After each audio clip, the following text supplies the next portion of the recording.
You're listening to the Ask Drone U podcast. You ask, we answer your drone questions. Whether you're here to turn your passion into profit or you simply fly for fun, we're a community of learners and teachers who aspire to achieve greatness. We are Drone U. Hey everyone, and welcome to another episode of Ask Drone U. My name is Paul. My name's Rob.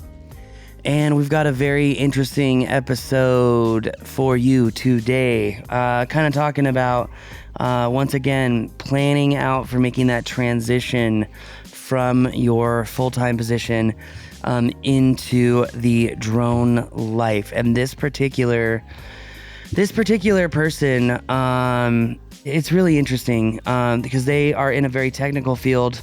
Quote unquote, bread and butter is in the creative field. Yet it seems like he has a great opportunity to really build his business right away. So I think this will be a good one. I agree. Yeah, no, I think, well, how should I say this? Hopefully we can help change his perspective a little bit on kind of the way he should pursue this. Yeah, in a beneficial way. Hope to do that. Also hope to give some succinct details of making that transition, that plan. And, you know, I have some questions for you regarding any particular transitions as well. Some economic questions, like macroeconomic questions. Ooh, might fun. I'm wondering how much of a role that may have in making. Well, I did sleep at a Holiday Inn Express last night. Fantastic. Well, I will be your economist extraordinaire. You know, Rob, I think, you Only yours, though, not yours, Yeah, because you guys don't want to trust me for that. Kona's here today, folks. Kona is here today. She's making noise as usual. Well, let's go ahead and get right into today's question, which is brought to you by our in-person Drone U trainings. Join us for flight mastery, mapping, or an experience training, which is 5 days of training that encompasses, check it out, aerial photography, aerial videography, orthomosaics, or should I say rapid orthomosaics. We're also going to be going over complex 3D modeling. This experience training is all about the construction field, but we're taking it to a much deeper level than I promise you've seen anywhere else. Why? Because we have the experience to do it. So we're going to be showing you the most common deliverables for these construction companies, but then how you can turn those common deliverables into unique assets for their marketing departments. We're actually going to have some construction guests there with us. You have to join us. Check it out, experience.thedroneu.com. We're going to be doing this experience training in May in the Rocky Mountains in the beautiful, beautiful mountainous setting. We haven't locked our location down just yet, but we've got a couple of places we've already looked at. Very, very beautiful. We'll be mapping those areas. We'll also be doing trainings all week long. And then we're going to end that training with a gamified challenge, the Drone Pilot Challenge. What are we going to be doing? Well, we're going to be forcing all 8 pilots. The training is limited to 8 people, of which 3 seats are already gonzo. What we're going to be doing is forcing all of them to actually go through a drone job.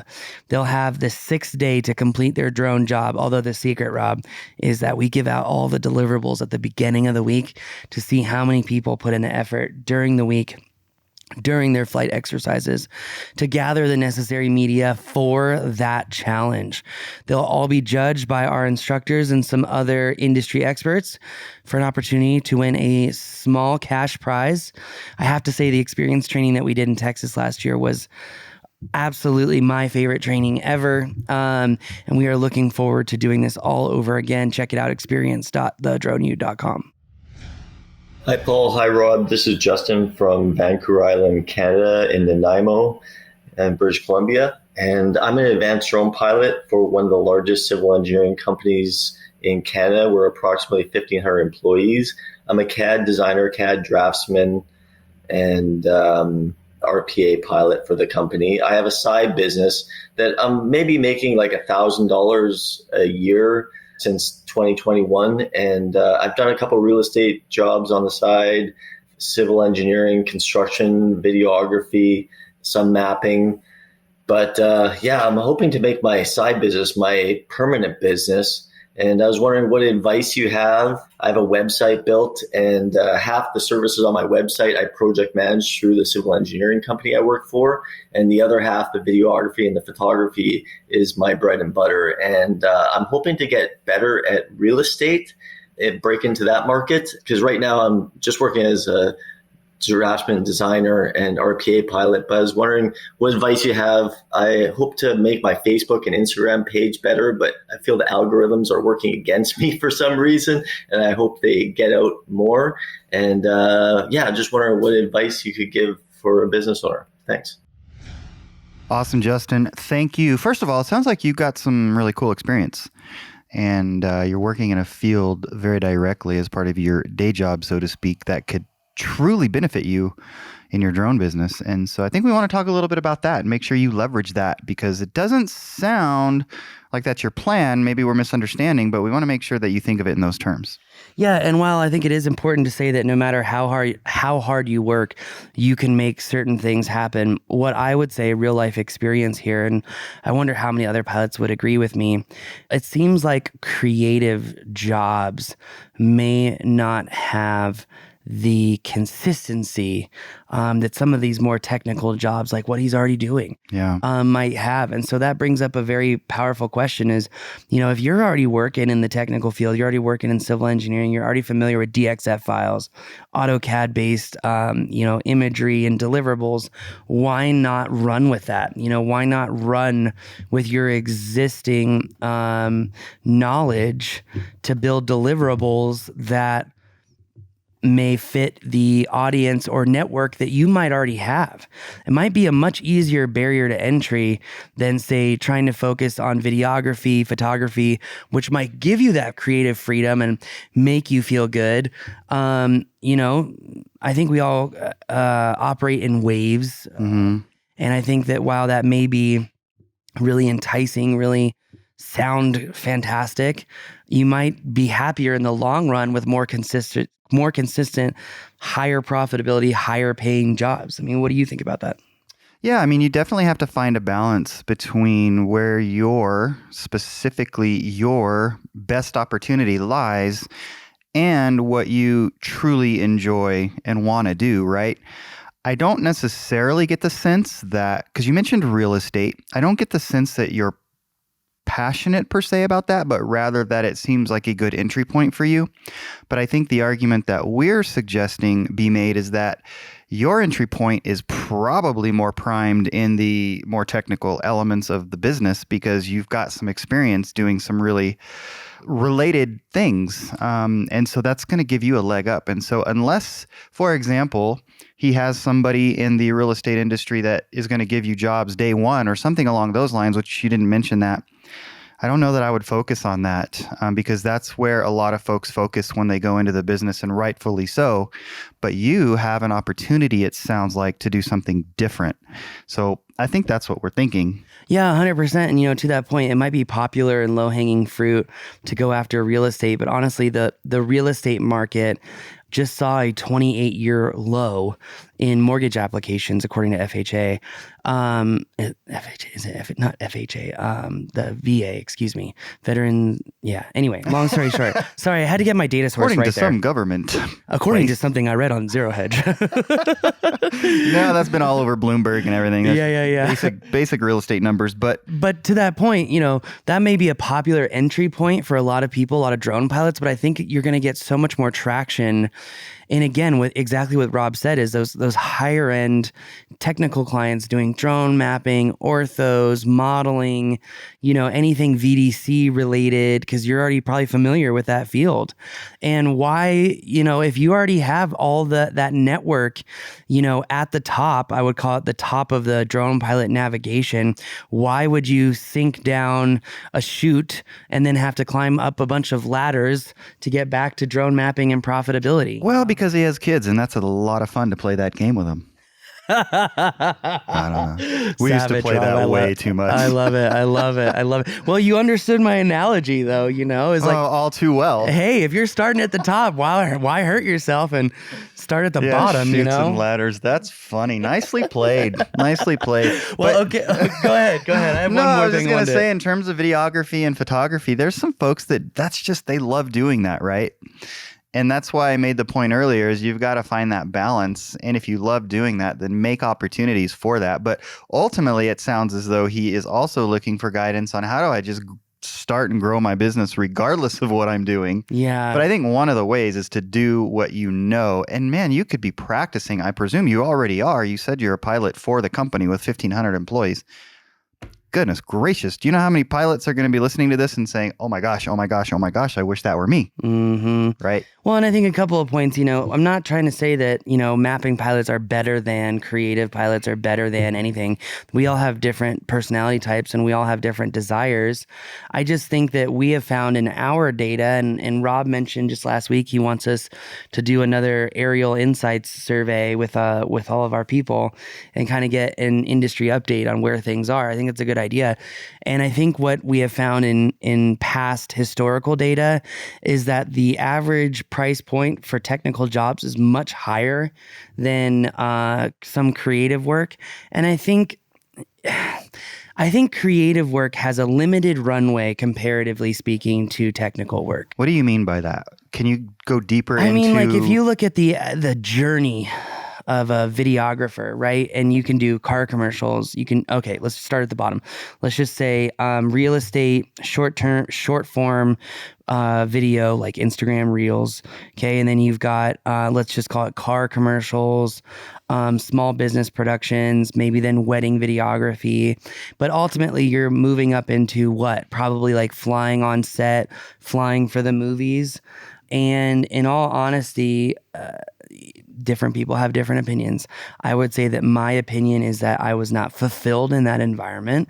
It's really cool to like say that you've done it and worked on these things, and that is really cool. But after a while, you realize the type of toxic environment that it is, and you're like, some of them, and you Hollywood. I mean, come on. Yeah.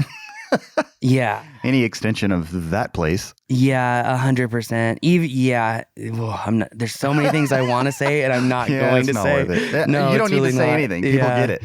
Yeah, I will just say, like, if you talk to anyone who's worked on set for a prolonged period of time, and you just say the word ego, watch their facial reaction after you say just that word. You don't have to say anything else. Yeah, they either have like me or it's frazzled.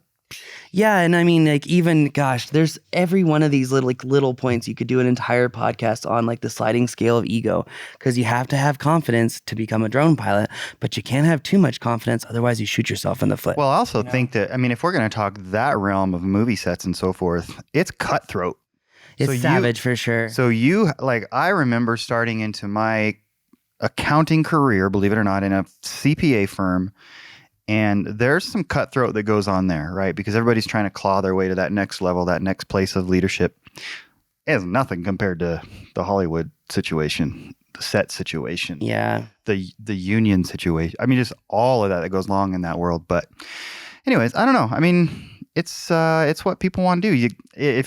Up in where he is. But is it a status thing, or is it something that a true purpose thing? Because I think if you go after anything for status, you're going to hit that, you're going to attain it, and then you're going to realize that's not what you wanted to begin with. True. You know? I would say if, in terms of the videography and the photography side, where Justin lives is so beautiful. Oh. I mean, he's in Canada, in the Vancouver area. Mm-hmm. And so my wife and I went up there for, I think, our 25th anniversary, which seems like forever ago. And it is incredibly beautiful. And just, I mean, I don't know, you could get a lot of footage and probably just sell it. Yeah, I right? mean, So there's a lot of things that you could do with that as well. And the stock footage game is a game in itself for sure. But kind of reeling back in, one question I wanted to ask you before we go into some of the common ways that we've answered this question with other people in different unique settings. But one of the common questions that I want to ask you, Rob, as someone who has a vast amount of experience in the mortgage world, someone who has a vast amount of experience in the equity world, and someone who has a vast amount of experience in the life world. That was not an old person joke. Anyway, my point is this. The shoe fits. I'm just trying to be a little ornery here, Rob. But my question is this: with the mortgage, what we know about mortgage rates, Yeah. what we know about the supply and demand of homes, what we know about the housing market being a precursor for the overall equity market, and the equity market pertaining to the world that we live in and work in, do you think that the macro, let me ask you a series of questions. I'll start one by one.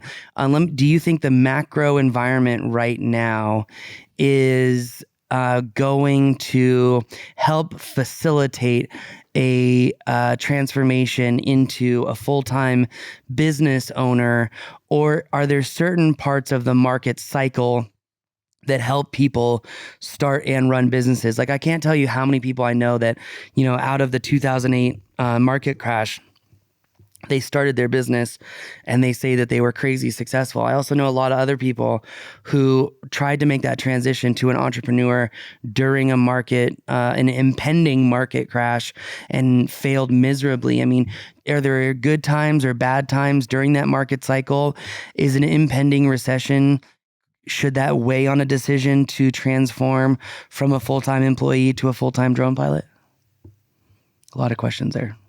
I said I'd do one. That was like 5. That was more like 16. But anyways, sorry, my mind's just ripping. I think that you definitely have to consider the timing, but not overanalyze the timing, because there is a risk of aim, and never firing, right?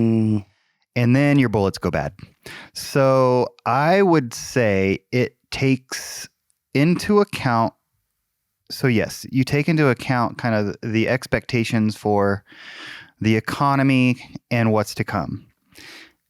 But what I think I would do with that is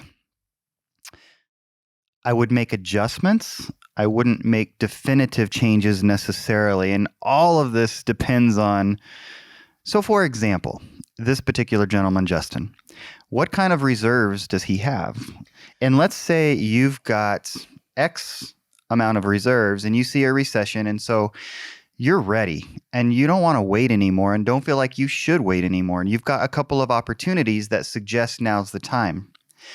But you also see this impending recession that some have said could be worse than others because of various factors that we won't necessarily get into here. But you say, okay, I'm still going to move forward, but I'm going to prolong staying in the job that I have. Like, I'm going to work harder, or I'm going to save more money before I really step out. So I would definitely be making adjustments like that. But I think for me, and I have very, very real experience with this because I left a fairly lucrative public accounting job to start a business for which I had never earned a penny and didn't know what I was doing. I left public accounting and started the mortgage business. And I remember thinking, if I try to say I want to have this much money before I start, or I need to make sure this is happening before I start, I'm never going to start. So we just did it. I went and talked to the partners and said, I'm out. And they said, you're crazy. And I said, I know. And the rest is history. So I would make adjustments, I guess, is the point that I'm making. But when it comes to you got to do it. When it comes to reserves, what do you think is an adequate level of reserves? Because I mean, considering what I was doing outside of Drone U to build up, my drone business, is it seemed like it took about 18 months to truly be able to live, if I was going to live off of that income. But I mean, is there a formula for better understanding what type of reserves you should have? Because I think a recession is going to make it a lot harder, but it could also present a lot of opportunities. Exactly. And I think the other thing, if I'm hearing your answer correctly, is that hustle can overcome planning. Hustle might be able to overcome hardship as well. Totally. And you made a point there that I think is really important to stress, and that is that there could be greater opportunity going into and through a recession, because I think other people are going to be backing off. Don't be the one that's backing off. And a lot of people have said this about marketing. In a recession, I've talked to Daniel about this a lot, a good friend, and a lot of folks, they start backing off on marketing during recessions, and sometimes they don't have a choice, they have to. But if you have the means, it's a good time to press forward in marketing and spend more and work harder. But in terms of your question specifically about reserves, man, it is so dependent on your situation. So for example, if you're a single guy who can live on $1,500 a month because of roommates, because you drive an old car, which I think if you're in the position I wouldn't be spending $700 a month on a car payment. Of course, I wouldn't do that anyways. Yikes. But no, but the point is, it really depends on your situation. If you've got a wife who's at home and you don't want her to work because you want her to be at home with the kids, don't shoot me for saying that. You don't have to have that perspective. The models worked for hundreds of years. We're not going to talk about it. My wife works, blah, blah, blah. Okay. Anyways, I could just hear the pushback on that comment. Who cares? Oh my gosh. Yeah. Anyways, that's a very different situation. I might say at least a year for that. And that's going to be a year times a bigger number versus if you're a single guy who lives with roommates, that's maybe 6 months times a lower number. So it really depends on your situation, and you're going to have to figure that out for yourself. Man, a lot of important points in there. But I think also for Justin, in terms of getting more business, number one, I think you should come take the marketing class that Paul did that is available to members. That's a no-brainer. It's going to give you a lot of answers. It also helps understand the two kind of types of marketing that you have, organic and paid, and how to set yourself up on the organic side, which I find to be much more lucrative. Now, that said, he mentioned that the social media algorithms are working against him. The hardest lesson that I've learned in social media over the last 3 or 4 years is consistency is everything. Yeah. Like, I didn't post other than twice last week, and it's already hurting us. And I've got to, get back on it today. And so consistency is key. But I think consistency is also key with organic SEO, with organic marketing as a whole. But I appreciate the shout out on the class there, Rob, and I think it would be really helpful to many of you. But in regards to having reserves, in regards to having these opportunities, one question that I have sitting here that you hit, and that's why I snapped my fingers, I was like, aha, I wonder, we already know that a lot of tech companies, a lot of cyclicals are already cutting jobs at mass scale. Now, there is a huge deviation in the BLS numbers, the Bureau of Labor Statistics, on the amount of unemployed versus job-seeking people. There was just an article the other day in Forbes regarding how BLS numbers deviate from people like Indeed.com's numbers, where less and less people are actually looking for jobs versus, how many available jobs there are, essentially showcasing that the jobs market may not be as strong as we think. That said, do you think if there was an economic slowdown or recession, do you think that this would change the tide for enterprise companies to be hiring internally or going back to the contractor model?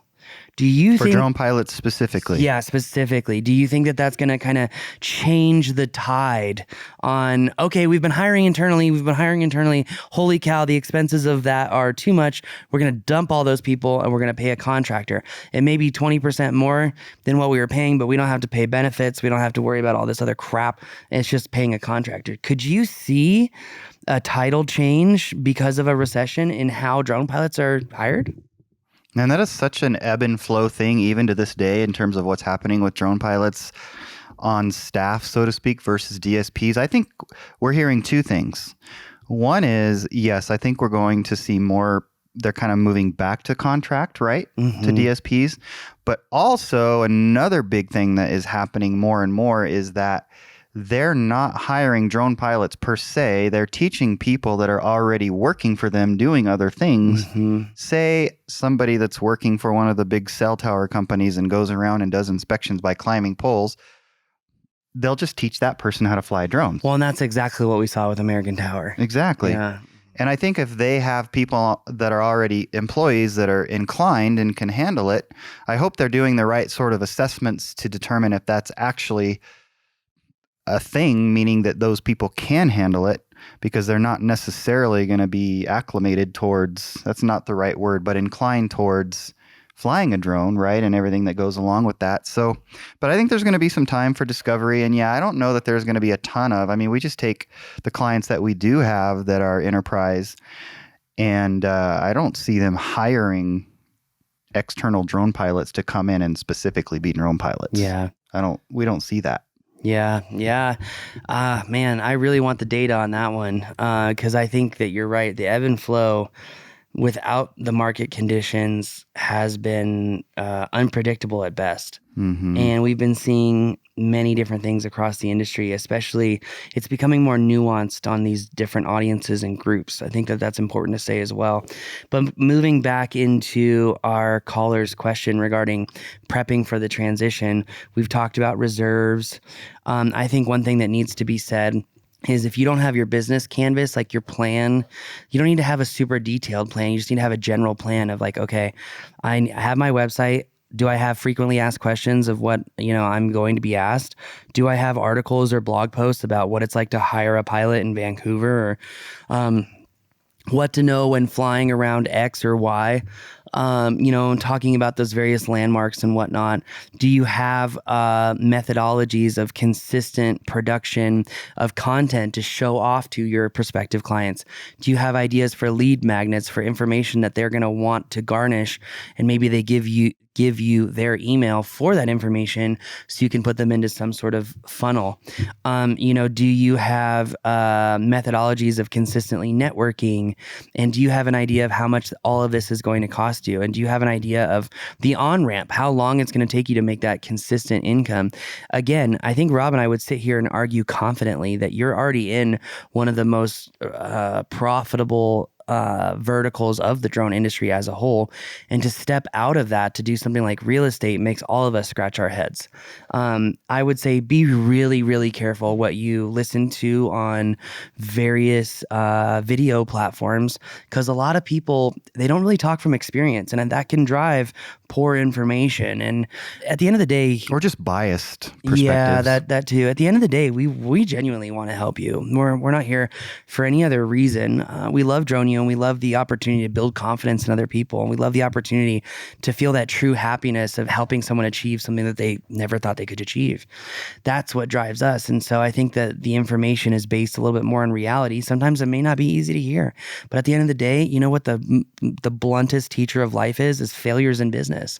And those can also be opportunities. As Winston Churchill said, it's not your ability to fail or be successful. It's your ability to maintain that relentless spirit between the failures and the successes. And so I think that that's really important, is consistency. And as much as easy as it is to understand how important consistency is in social media, I think that particular analogy is analogous to every part of your business. Is how are you blocking your schedule, managing all these different hats, automating as much as you can. I think if you have a really robust business plan, and as Stacy Sacco, for the dean of School of Anderson, once told me, the only way that I could determine if a business was going to be truly successful is, could they answer the really, really hard questions and have a palpable plan of how they would solve those problems. If yes and yes, I believed, and they would prove to be successful. So there you go. Yeah, I really enjoyed this show, Rob, because I think there's a lot to consider in many decisions in our businesses that also revolve around macroeconomics, and it's something I love discussing with you because you're the expert in that realm. No, I am not. No, I am not. I am a very curious person, and so we have that in common, I think. But anyways, Justin, I hope that we have given you some things that are positive to think about and can kind of spur you onto some good things for your company. Let us know if you have follow-up questions. We'd love to hear from you. I know we talked for a while, so hopefully it had some value in there. And again, we always look forward to follow-up questions if you have any. Definitely askdroneu.com. We're here to help you throw those drone questions, those business questions, and those mapping questions into Ask Drone You. Thanks for joining us today. As always, my name is Paul. And I am Rob. This is Ask Drone You.